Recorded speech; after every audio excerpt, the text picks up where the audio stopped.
Bom dia a todos, graça e paz.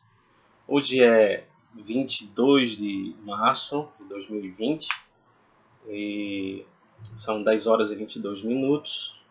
Meu nome é Fábio Silva, sou pastor da Igreja Presbiteriana de Sucupira, município de Jaboatão dos Guararapes, Pernambuco, região metropolitana do Recife.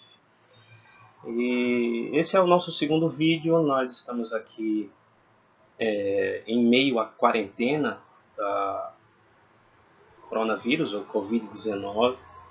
Deveríamos estar agora, nesse momento, reunidos em escola dominical, estudando a Palavra de Deus, como sempre fazemos todos os domingos.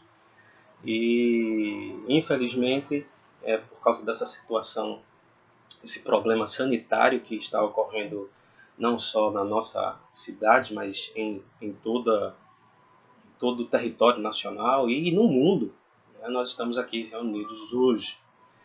E nós queremos aproveitar esse momento, que seria de escola dominical, para a gente estudar um pouco a palavra.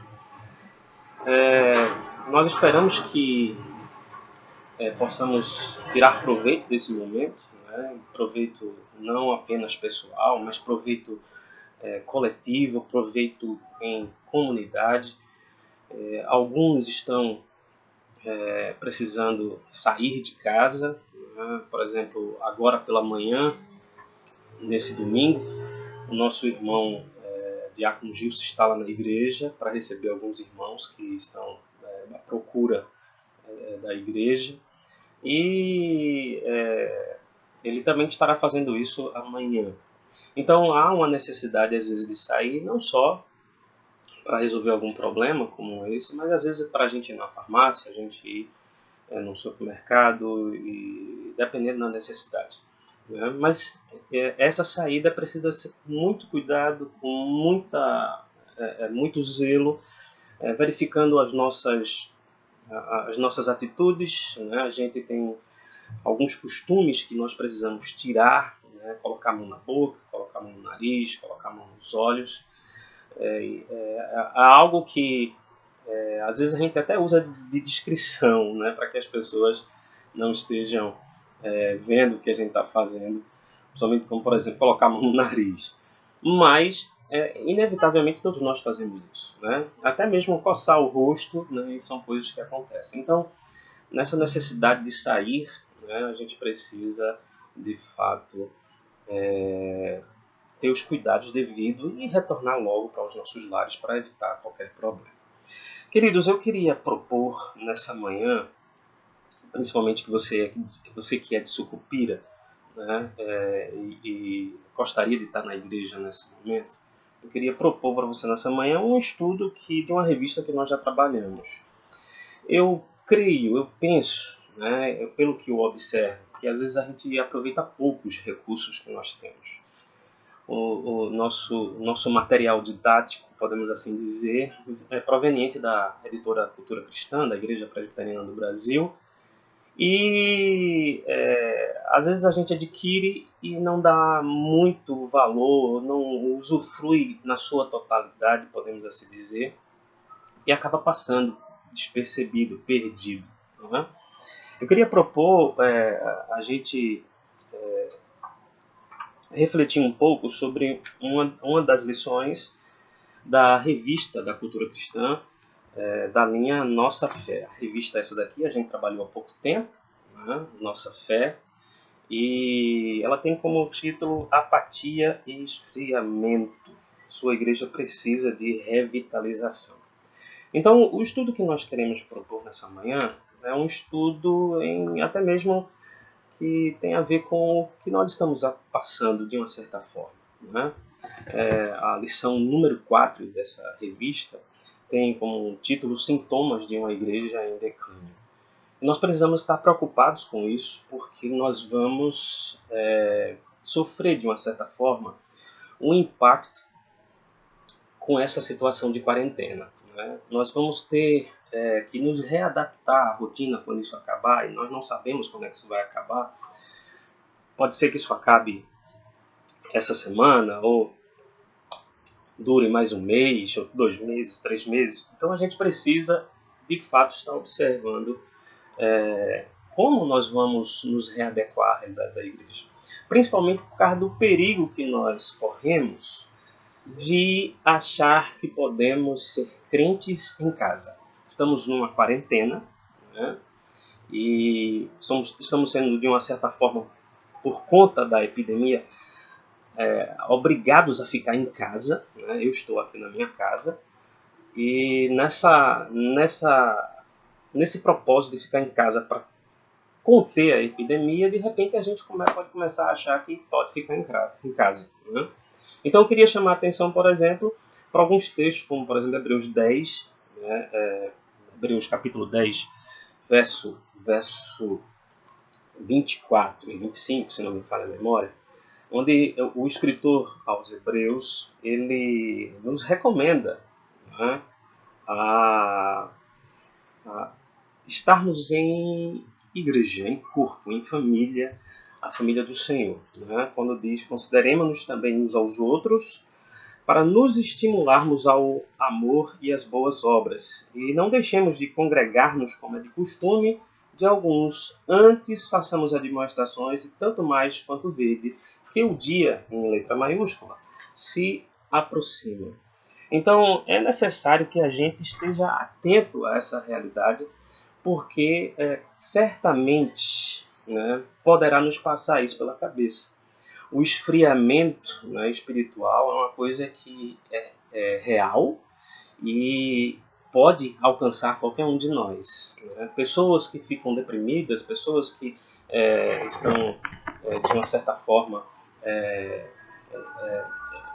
decepcionadas ou qualquer outro motivo que nos leve a ficar em casa.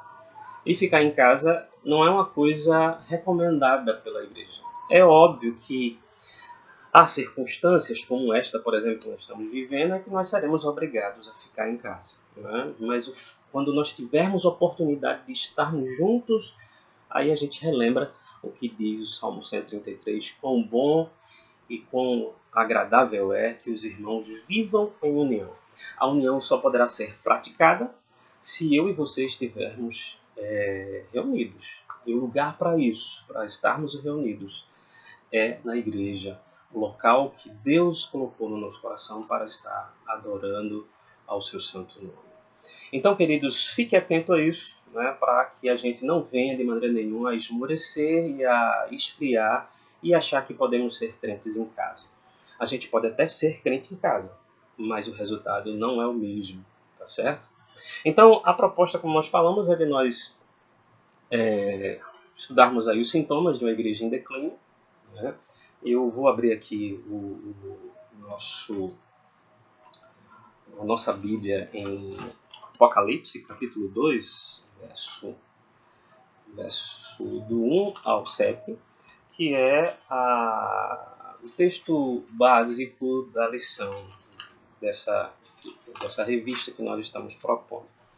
Do verso 1 ao verso 7 do capítulo 2 de Apocalipse, fala sobre a igreja em Éfeso.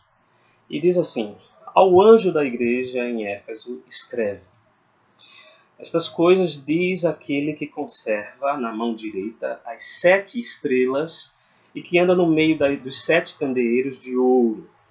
Conheço as tuas obras, tanto o teu labor como a tua perseverança, e que não podes suportar homens maus que puseste à prova, os que a si mesmos se declaram apóstolos e não são, e os achaste mentirosos. E tens perseverança, e suportaste provas por causa do meu nome, e não deixaste esmorecer. Tenho, porém, contra ti que abandonaste o primeiro amor. Lembra-te, pois, de onde caíste, arrepende-te e volta à prática das primeiras obras. E se não venham a ti, e moverei do seu lugar o teu candeeiro, caso não te arrependas. Tens, contudo, a teu favor, que odeias as obras dos nicolaítas, as quais eu também odeio. Quem tem ouvidos, ouça o que o Espírito diz às igrejas. Ao vencedor, dar-lhe-ei que se alimente da árvore da vida que se encontra no paraíso de Deus. Então esse é o texto básico da lição e eu convido você a orar conosco nesse momento, né? E a gente poder estar pedindo a Deus a orientação da sua palavra nesse estudo. Vamos fechar nossos olhos e vamos orar nesse instante. Pai Santo, Deus Eterno, nós estamos aqui, Senhor, buscando meios para que nós possamos manter a unidade da igreja. Cada um de nós certamente está fazendo isso do seu modo e nós queremos te pedir, ó Pai, que todos nós, teus servos, não só na igreja de Sucupira, mas também em todo o território brasileiro e em todo o planeta, possamos estar com esse propósito de buscar a unidade do corpo de Cristo.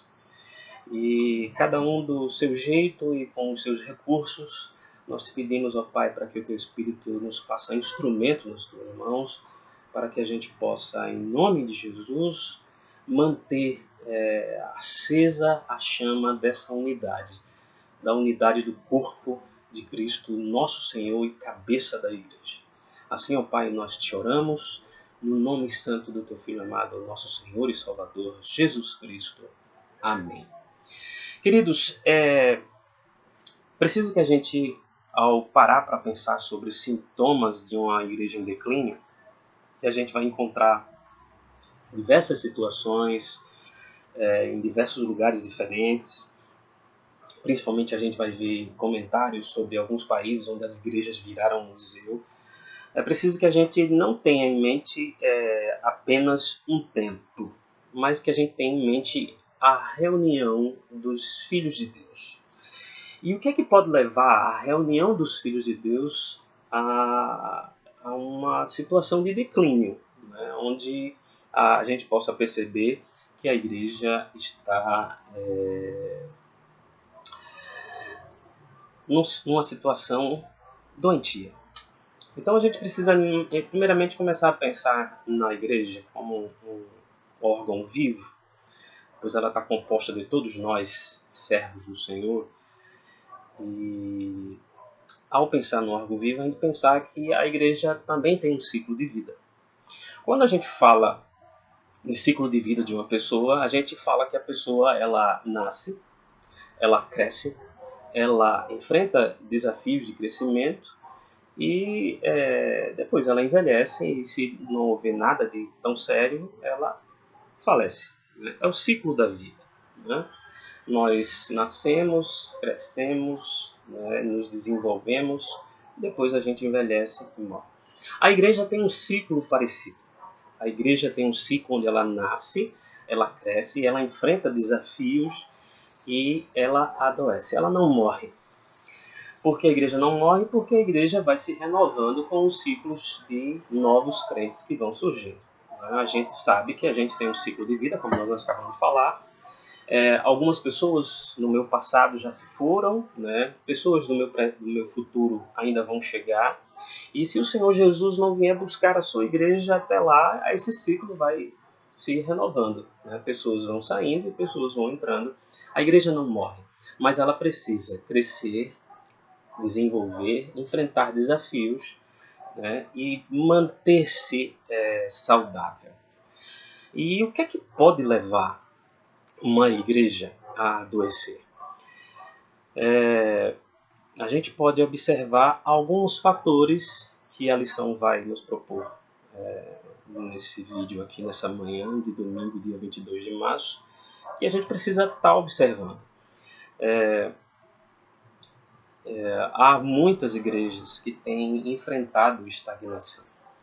E é preciso que eu e você, a gente tenha a preocupação de pensar como não deixar, e eu queria que você pensasse assim na primeira pessoa do singular, como não deixar que a minha igreja ela se estagne e adoeça e entre em declínio. O que fazer? Então, para que a gente possa tomar alguma medida, primeiramente a gente tem que fazer um diagnóstico. Então, nós vamos levantar aqui, de acordo com a lição que nós anunciamos, 5 diagnósticos que podem levar uma igreja a uma estagnação e ao declínio. O primeiro diagnóstico que a gente pode observar é a falta de santidade. A falta de santidade é um problema sério dentro da igreja. E a gente precisa estar atento a isso, porque a santidade na igreja, e a gente tem que estar com a mente bem focada. Não se refere às 4 paredes, ou a uma instituição jurídica, né? Uma pessoa jurídica instituída dentro da sociedade, mas ao corpo de Cristo, à reunião dos santos. O que é que pode levar à falta de santidade em nosso meio? Então a gente pode começar a observar, por exemplo,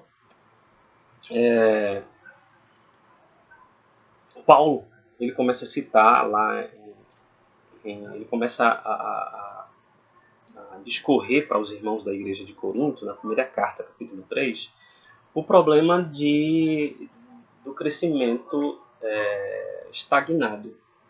Quando ele diz que gostaria de falar de coisas mais profundas aos irmãos, mas os irmãos eles não estão em condição de receber essas informações, esses ensinos mais profundos, porque eles ainda se comportam como carnais, como crianças em Cristo.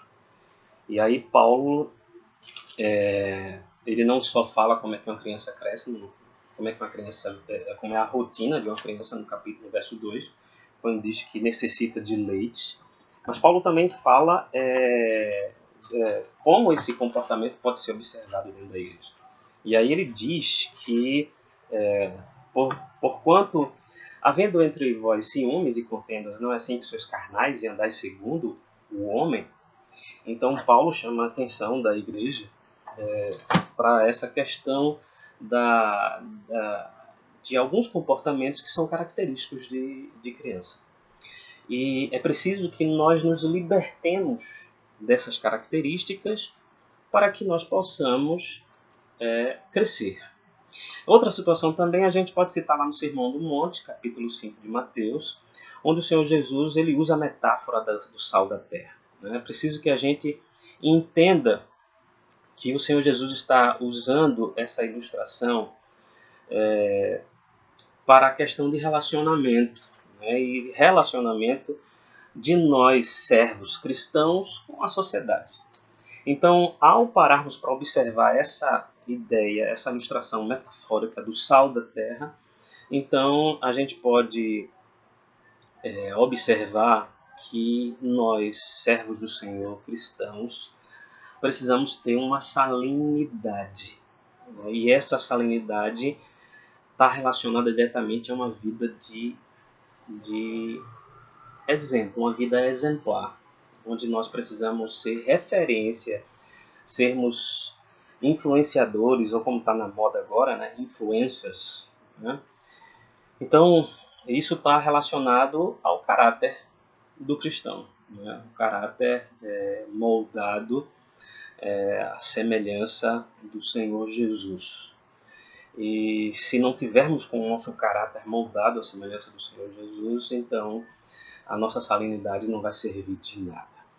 E aí a salinidade tem a ver com a gente influenciar e não deixar ser influenciado, a gente tentando adaptar uma palavra a uma situação real nesse momento, né? Precisamos infectar a sociedade com a palavra de Deus e não se deixar contaminar pelos seus princípios. E se fizermos assim, a gente vai ter influência sobre a sociedade. E a influência dos cristãos na sociedade, sobre a sociedade, depende da diferença que nós fazemos nela e não da nossa identificação. Né? Não vai ser o fato de eu dizer que sou pastor presbiteriano na igreja de Sucupira que vai fazer com que a sociedade seja influenciada. O que vai fazer com que a sociedade seja influenciada é a diferença que eu vou fazer nela. E aí, como é que a gente pode observar isso? Como a gente pode fazer diferença? A dica já começa pela orientação do Sermão do Monte, como nós acabamos de falar, de sermos sal da terra. No que é que nós podemos nos envolver na sociedade e até onde nós precisamos nos resguardar e fazer diferente. Então, o primeiro problema que nós podemos observar que faz com que a igreja se estagne, que ela paralise, é a falta de santidade. Eu paro para pensar sobre isso e fico questionando onde eu não estou sendo santo. E seria muito saudável se cada um de nós pudesse também fazer essa reflexão. Isso é uma coisa pessoal. Cada um de nós precisa ter a consciência de fazer essa introspecção, de olhar para dentro de si e perguntar: onde eu não estou sendo santo? Onde eu preciso buscar mais santidade? Em que área da minha vida eu preciso buscar mais santidade? Então, essa é a aplicação do primeiro problema. Nós precisamos observar em nós mesmos o quanto nós estamos sendo sal da terra. O segundo problema que a gente pode identificar para que uma igreja se estagne ou entre em declínio, além da falta de santidade, anote isso aí, a gente não dispõe ainda de mais recursos para estar escrevendo um quadro ou estar projetando aqui na tela. É o segundo vídeo que nós produzimos, por uma necessidade que nos obriga, e isso é bom porque a gente vai desenvolver. Mas enquanto a gente não consegue desenvolver mais recursos para trabalhar em vídeo, então anote. O primeiro problema que faz a igreja estagnar ou entrar em declínio é a falta de santidade. O segundo problema que a gente precisa estar atento é a questão do relacionamento doentio. E aí isso está muito real em nós, e eu não falo apenas para a igreja de Sucupira. A gente vai encontrar esse problema do relacionamento doentio em todos os lugares, em todas as igrejas, em todos os ambientes, em todas as culturas. A gente vai encontrar o problema do relacionamento doentio. E como a gente identifica esse relacionamento doentio? Primeiro, a gente vai observar que a falta de amor é mais do que um dos sinais que denuncia o declínio da igreja ou a estagnação da igreja. Como a gente pode observar a falta de amor? Então, há algumas coisas que a gente pode observar, por exemplo, a ausência de perdão. A gente tem aqui uma citação de João 13, verso 35, e vamos só observar para a gente poder estar bem ciente da palavra de Deus. João 13, 35 diz assim: nisto conhecerão todos os meus discípulos se tiverdes amor uns aos outros. Então, para que nós possamos ter amor uns aos outros, é preciso que a gente esteja atento à questão da falta de perdão. Quando a gente perdoa, a gente faz diferença. A diferença que nós falamos quase agora no primeiro problema da santidade. Fazer diferença, ser sal da terra. Quando nós perdoamos, a gente faz a diferença. E a igreja precisa estar atento a isso, porque nós vivemos em comunidade, nós vivemos em corpo, nós vivemos em família, nós vivemos em grupo. E para que isso dê certo, precisamos adotar alguns princípios que vão nortear essa convivência. Então a primeira coisa é perdoar. A falta de perdão, a ausência de perdão é um fator da falta, é um ponto da falta de amor que contribui no relacionamento doentio. Além disso, a gente pode observar a própria desunião, que faz com que a gente define espiritualmente, porque nós não podemos, de maneira nenhuma, achar que ir à igreja, sentar no templo, assistir ao culto, não interagir com ninguém, sair logo depois que o pastor dá a bênção apostólica, é comunhão com o Senhor. A comunhão com o Senhor exige comunhão com o próximo. Eu preciso desenvolver relacionamento com o meu irmão. Cada um de nós precisamos fazer isso, desenvolver o relacionamento com o irmão. Obviamente que não é fácil, mas a gente precisa praticar o perdão, a gente precisa praticar a união, e também isso pode ser afetado por comportamentos que estão diretamente relacionados à nossa sociedade que gosta de contar vantagem. A gente acha, às vezes, até bom contar vantagem e ver alguém contando vantagem, né? E dependendo do descaramento da pessoa, às vezes a gente não gosta de contar de que ela conte vantagem. Mas todos nós fazemos isso. Todos nós fazemos esse tipo de comportamento de contar vantagem. E nesse comportamento de contar vantagem, a gente critica as pessoas, critica os entes que estão mais próximos de nós, os entes mais queridos. E crítica não é uma coisa totalmente ruim, existe a crítica construtiva, mas tem aquela crítica destrutiva, que é uma crítica amarga, que produz ressentimento, que produz falta de perdão, que produz amargura no coração. E quando temos tudo isso aí, não há espaço para que a igreja cresça saudável. É preciso que a gente esteja atento a isso. E Paulo, ele, lá na carta aos Gálatas, capítulo 5, verso 15, ele diz: se vós vos mordeis e devorais uns aos outros, vede que sejais mutuamente destruídos.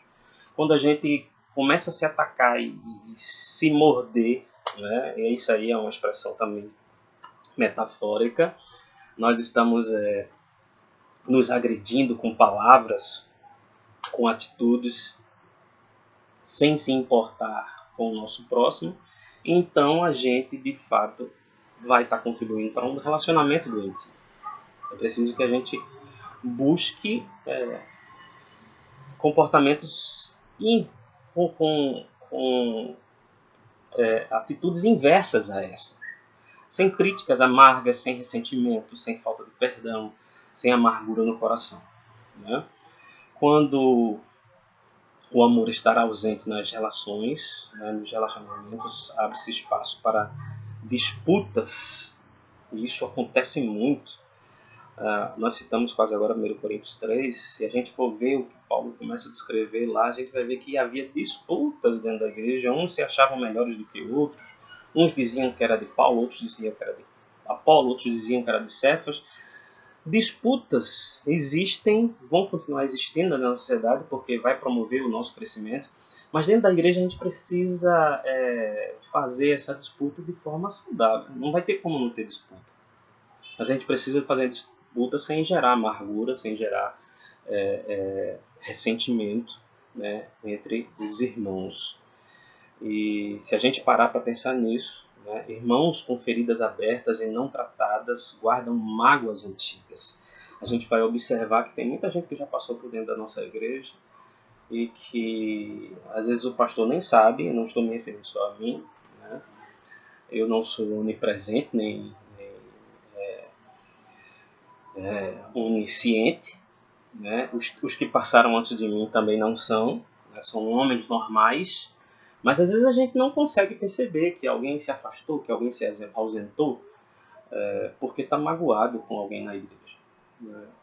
E nessa correria que a nossa sociedade hoje promove, a gente observa que correr atrás de ovelha é bem complicado. Não que não devemos correr, mas é preciso que nós tenhamos apoio para que nós possamos fazer essa corrida. Né? Precisamos trabalhar em corpo. Né? Um ditado popular diz que uma andorinha só não faz verão. Né? Então é preciso que haja contribuição mútua para que a gente possa resgatar aquelas pessoas que estiveram afastadas, que se afastaram porque ficaram decepcionadas, frustradas, magoadas, né, com alguém ou com alguma situação. Isso tudo é fruto de um relacionamento doentio. Mas vamos tentar ser mais hábeis, né? O que faz uma igreja entrar em declínio ou estagnação não é só falta de santidade, não é só relacionamento doentio. Há uma terceira coisa que faz com que uma igreja possa entrar em estagnação ou entrar em declínio. É a doutrina sem aplicação. Eu quero expressar aqui que sabe aquela coisa assim de você se simpatizar com o tema? Eu me simpatizei com esse tema porque é óbvio, né, que nós precisamos buscar aperfeiçoamento, buscar capacitação.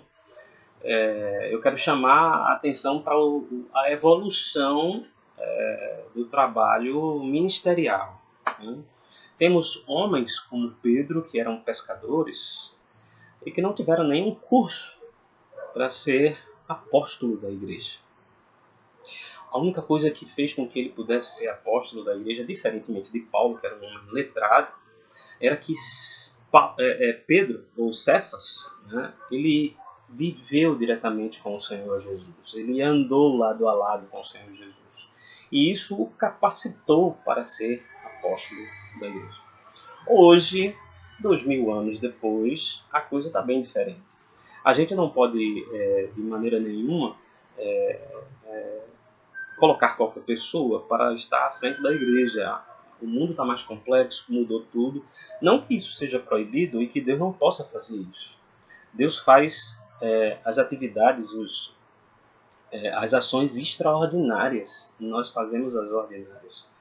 Deus pode, de repente, dentro do seu querer, levantar um homem como Pedro, né, que não teve nenhum curso, nenhuma preparação, e fazer com que ele venha a ser líder dentro da igreja.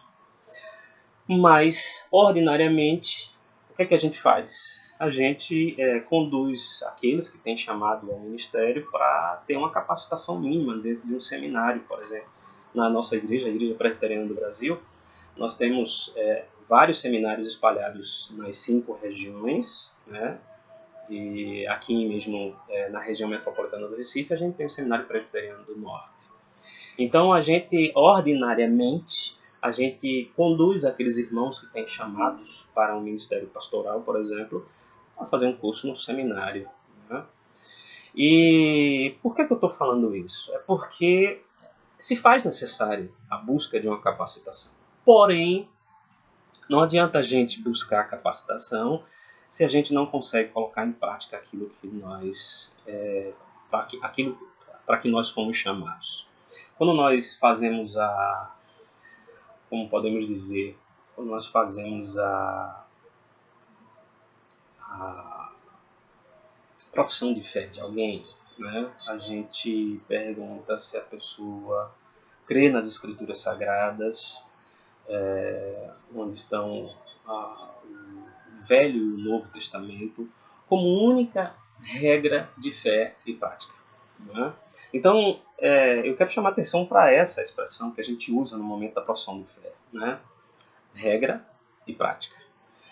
Nós termos condições de trabalhar a doutrina dentro da igreja e não buscarmos a prática, né, é um problema da igreja. A doutrina sem aplicação é o terceiro problema que nós podemos ver numa igreja que está em declínio e que está estagnada, né? A gente vai observar que é preciso a gente buscar mais a prática daquilo que nós aprendemos, né? A lição que nós estamos usando, como nós já anunciamos no começo, tem um parágrafo aqui nesse terceiro ponto que fala de Lloyd Jones. Diz que Lloyd Jones mostra qual é a natureza do perigo, que nos cerca caso valorizemos apenas o conhecimento intelectual. E aí, abre aspas. De muitas maneiras, o maior perigo com que todos nós defrontamos é o de nos contentarmos com um conhecimento e uma apreensão meramente intelectual das coisas espirituais. Tal conhecimento é sumamente valioso, mas se ficar nisso poderá ser completamente inútil e de fato positivamente danoso, porque poderá drogar-nos e deixar-nos numa condição em que achamos que nada é necessário. Nós temos uma fama, né, de que somos uma igreja intelectualizada, uma igreja que estuda. Isso é bom, né? Eu acho isso sensacional. Uma igreja que procura examinar as Escrituras, de examinar todas as coisas, de reter aquilo que é bom. Mas é preciso que a nossa regra ela se torne prática. É preciso que a gente busque praticar aquilo que nós aprendemos. Não adianta a gente ir para a escola dominical, não adianta a gente ir ao culto de doutrina, não adianta a gente ouvir a mensagem no culto solene à noite, somente se a gente guardar o conhecimento para si. É preciso que a gente pratique. É preciso que a gente absorva todas aquelas informações e coloque ela como parte da nossa rotina. Aqui também esse ponto fala a respeito da igreja de Éfeso. Nós lemos quase agora no começo, Apocalipse 2, de 1 a 7, onde a gente vê que a igreja de Éfeso é uma igreja que ela tinha um apreço pela exposição da palavra, pelo ensino, né? Se a gente puder observar novamente o que nós estávamos lendo, né? Nós vamos observar aqui, né? Conheço as tuas obras, verso 2, tanto o teu labor como a tua perseverança, e que não podes suportar homens maus, e que puseste à prova os que assim mesmo se declaram apóstolos e não são, e os achaste mentirosos. Então, a igreja que ela preza pelo ensino, uma igreja que ela busca fazer aquilo que os irmãos de Bereia, lá em Atos 17, 11 faziam, e aquilo que Paulo recomenda à igreja de Tessalônica, no capítulo 5, na sua primeira carta, no verso 21, né, onde ele diz que devemos examinar todas as coisas. Acho que foi verso 21, né? Eu, às vezes, confundo. Deixa eu só citar aqui para não citar errado. Né? 1 Tessalonicenses 5, verso 21. Né? Examinai todas as coisas, julgai todas as coisas e retende o que é bom. Então a igreja de Éfeso, ela tinha essa virtude. Ela prezava pelo ensino e observava aqueles que se declaravam apóstolos, mestres, né? E os colocava à prova. É preciso que nós, como igreja, a gente também esteja fazendo isso. Né? A gente esteja colocando à prova para que a gente não perca a qualidade do conhecimento do nosso Senhor e Salvador Jesus Cristo. Obviamente, a gente precisa também, nesse ato de colocar à prova, estar observando os métodos. Né? A gente não pode, de maneira nenhuma, querer que uma comunidade seja igual a outra.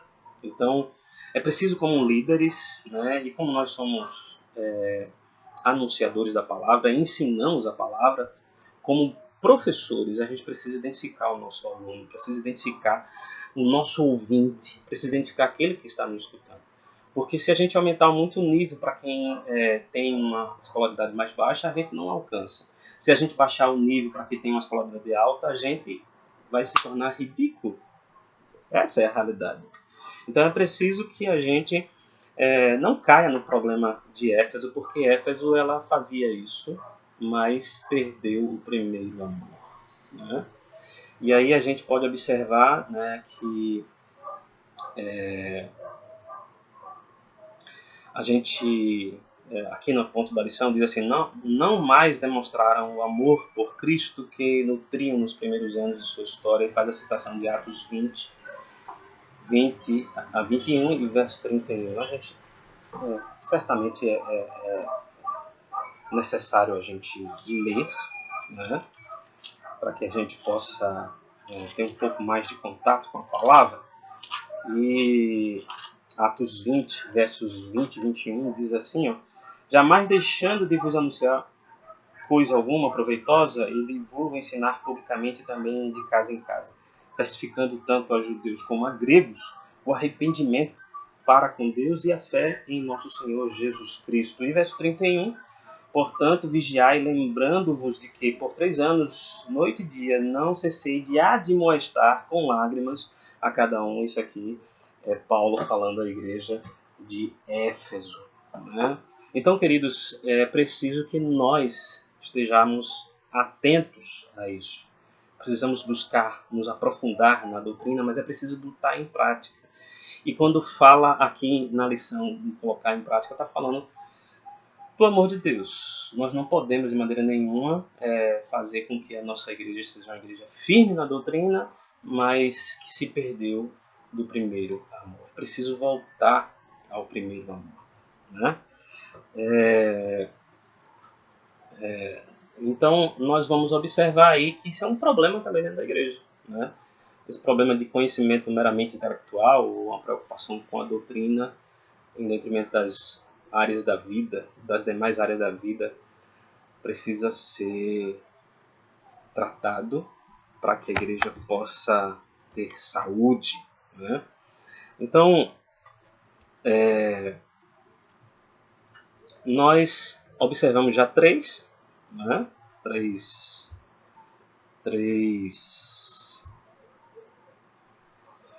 problemas que podem ocorrer para que a igreja adoeça, né? Que entre em declínio ou se estagne. E a gente precisa completar o estudo citando os outros dois problemas que a gente pode encontrar, que está descrito na lição que nós estamos usando nesse vídeo aqui, nessa manhã de domingo 22 de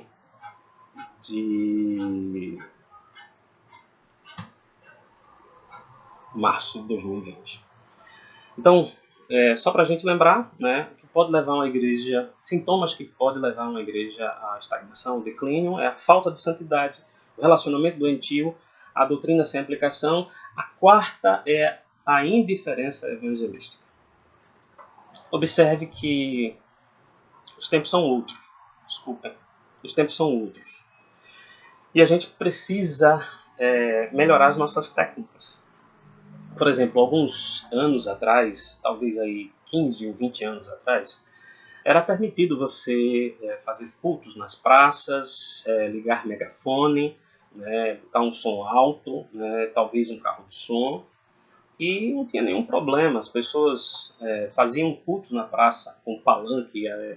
Eu tive uma experiência numa das igrejas por onde eu passei, a Igreja da Bela Vista, isso aí nos anos 2004 e 2005. Eu tive uma experiência de um irmão, ele é presbítero, né, do nosso presbitério, né, e ele tem trabalhado muito com os homens nos últimos anos, a união masculina. E esse irmão é um irmão valoroso, né? Eu não quero aqui estar exaltando pessoas, né? Então eu quero aqui de maneira nenhuma estar tirando foco, mas se trata do presbítero Manuel Mendes, né? Tive uma experiência lá na Bela Vista que para mim isso eu nunca mais esqueci. Aquele presbítero ele tinha um caminhão, né?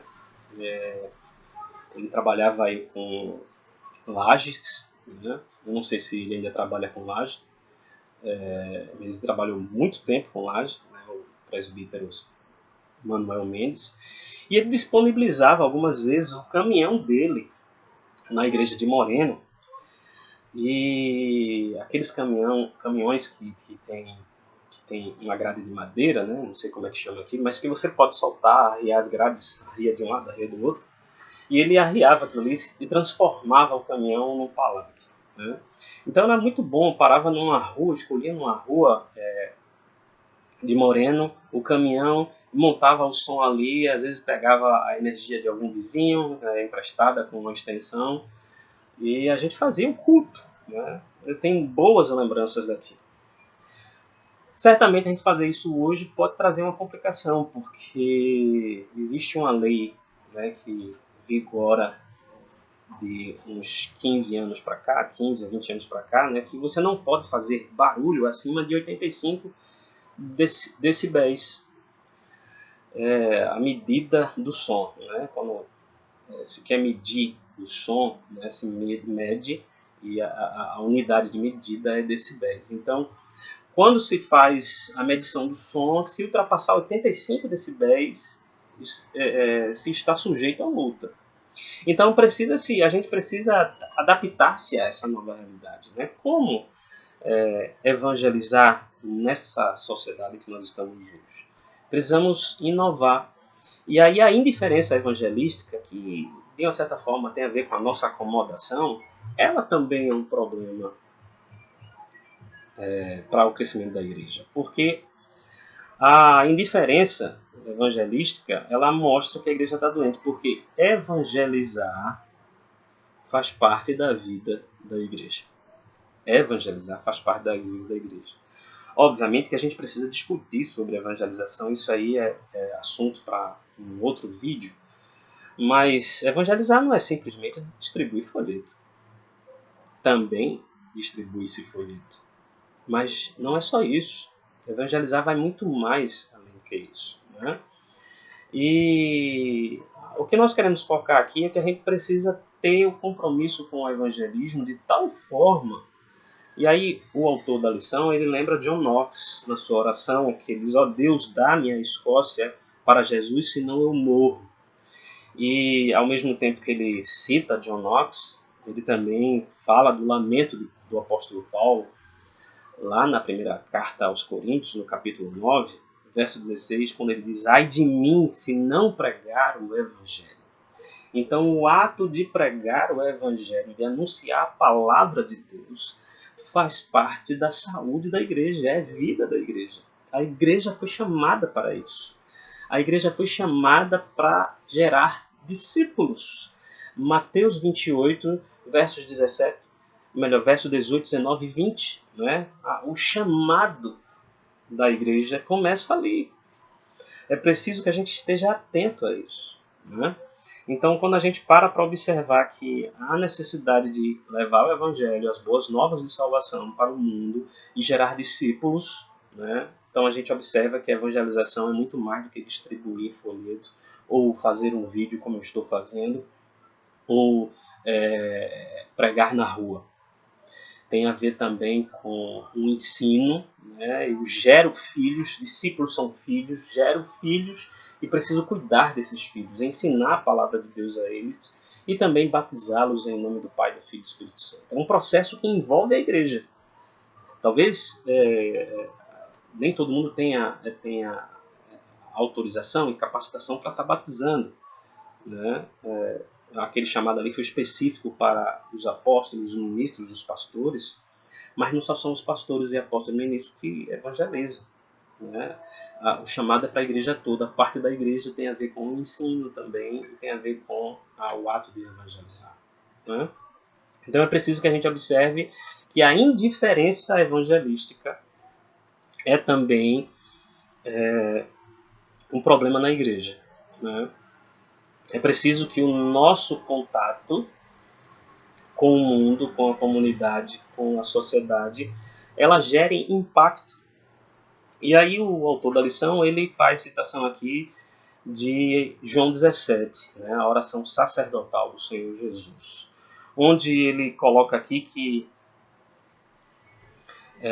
nessa oração há 15 referências à palavra mundo. Né? E essa referência, a palavra indicando um relacionamento que nós, servos cristãos, ficamos com o outro Consolador, que o Senhor Jesus subiu aos céus, né? Nos coloca que nós precisamos relacionarmos com o mundo, com a sociedade não cristã. Né? Não peço que vestir do mundo, né? Não peço que os tire do mundo, mas que os livre do mal. Né? E que também ele fala aí que nós precisamos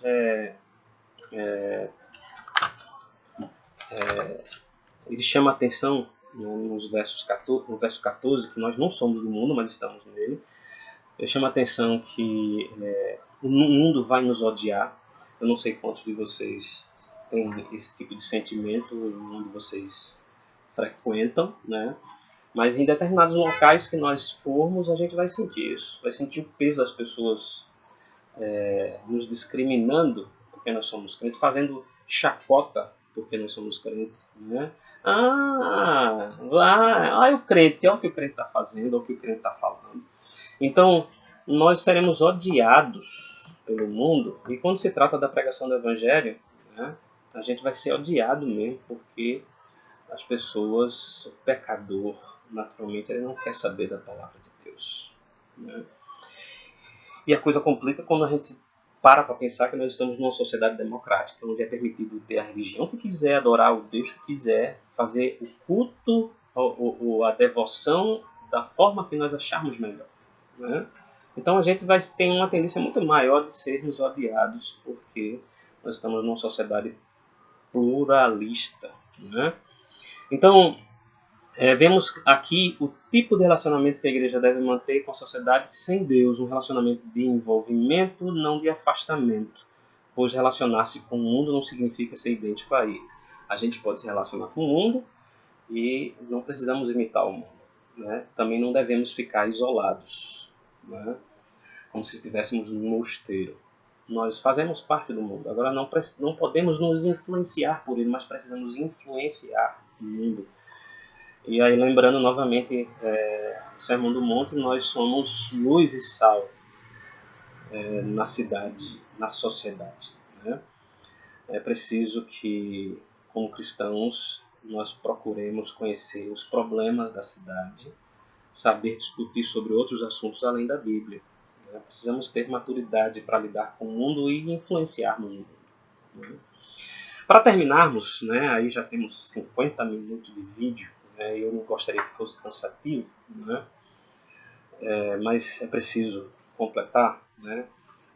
Os problemas que fazem com que a igreja pare, estagne ou entre em declínio, além de falta de santidade, relacionamento doentio, doutrina sem aplicação e indiferença evangelística, há o quinto problema, que é a nostalgia e o tradicionalismo.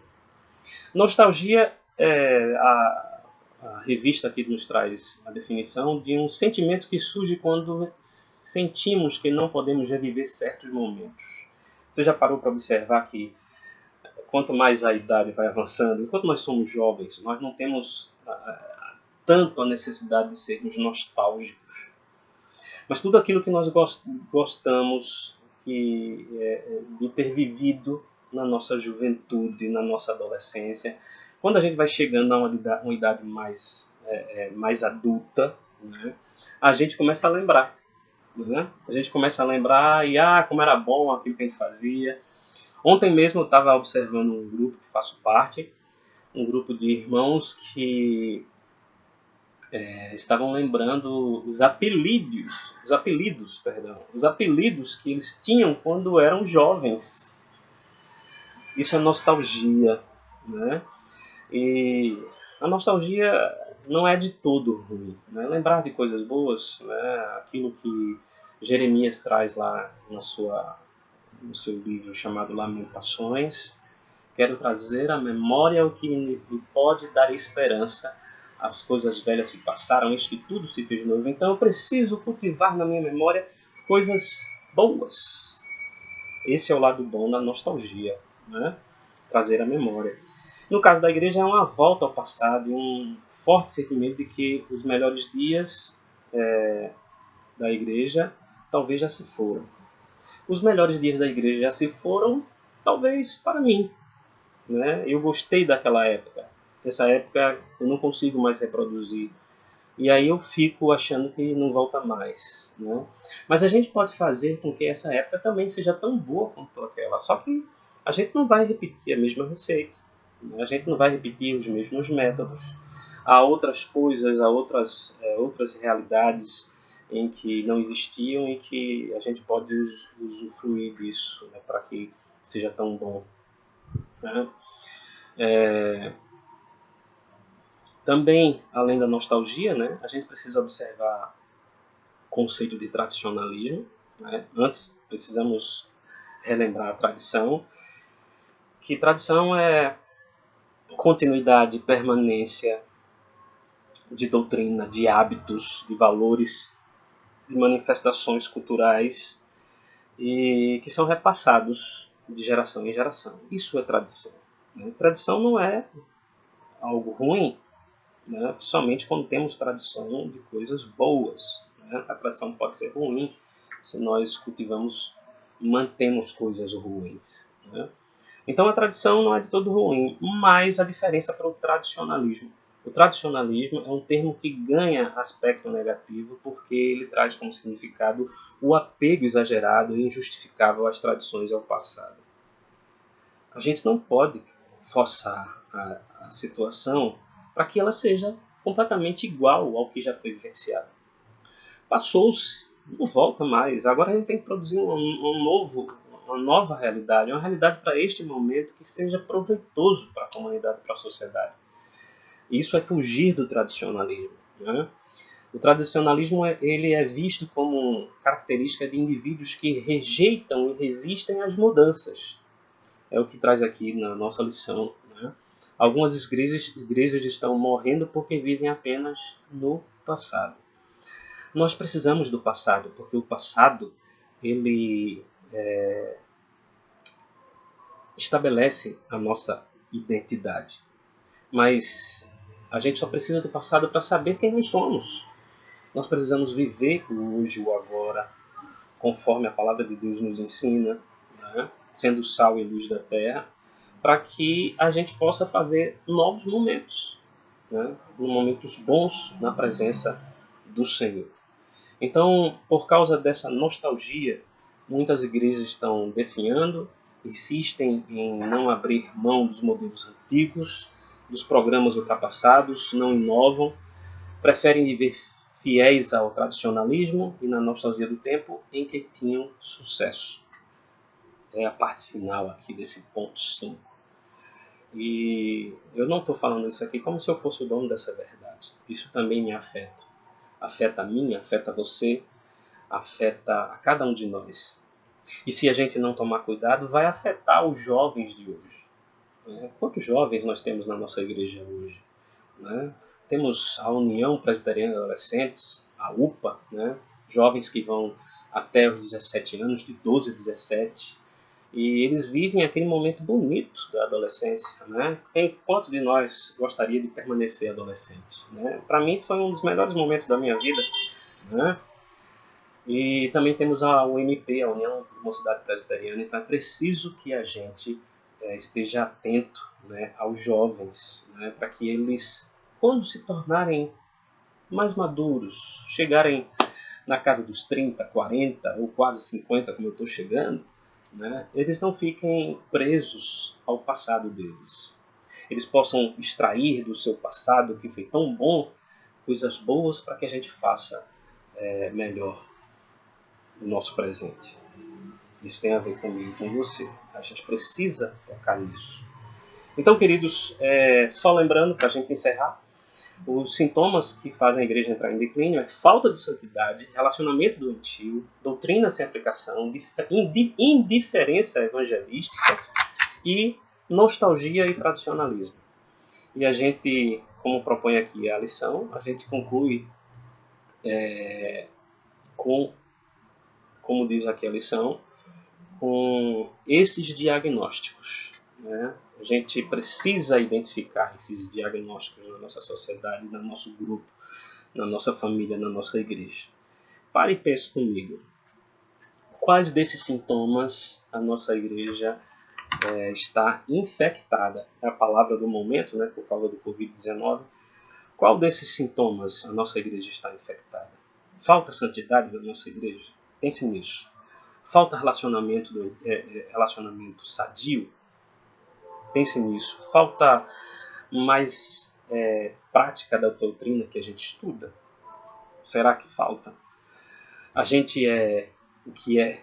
A gente é servo do Senhor e presbiteriano só de boca ou também de fato? Há indiferença evangelística? Como a gente precisa aperfeiçoar isso? Há nostalgia e tradicionalismo? Nós precisamos identificar esses sintomas e tentar responder o que podemos fazer quando nos deparamos com esses sintomas. Obviamente a gente não vai poder trabalhar isso aqui agora, mas o gancho que nós vamos deixando aqui conforme a proposta da lição para trabalharmos no outro momento. Né? E aí a gente parar para observar isso. Queridos, eu espero que tenha sido proveitoso. Né? Foi uma lição de 1 hora, né? Geralmente é o tempo que nós gastamos na escola dominical. E nós vamos encerrar agora. Né? Estaremos daqui a pouco publicando lá no canal que nós abrimos, Devocional em Casa. É o segundo vídeo que nós vamos publicar. Nós estamos adaptando para que seja fácil você encontrar. Né? A gente vai colocar o link, mas também seja fácil para você encontrar. Vamos orar encerrando? Pai bendito, Deus eterno, nós queremos te pedir que nós possamos estar sendo trabalhado pelo Espírito Santo nessas questões. Questões que nós precisamos não só pensar, mas precisamos, ó Pai, buscar como resolvê-los.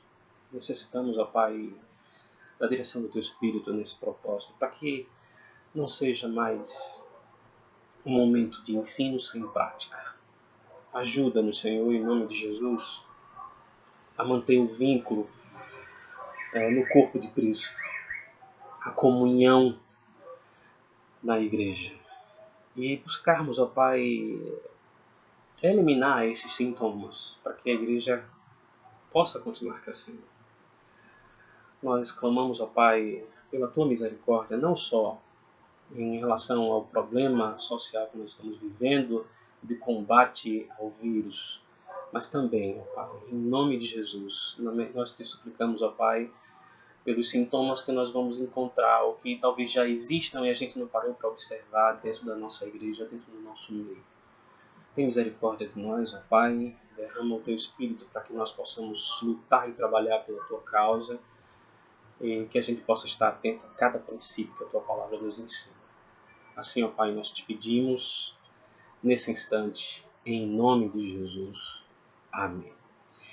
Que Deus abençoe a todos, um bom domingo, e nós estaremos disponibilizando esse vídeo daqui a pouco, e assim que for possível, nós estaremos produzindo mais vídeos. Hoje, especialmente para a escola dominical, tá certo? Nós teremos vídeos mais curtos em outros momentos. Deus abençoe a todos e que a misericórdia do Senhor seja abundante sobre nossas vidas e o seu amor ele produza frutos nos nossos corações. Um abraço a todos.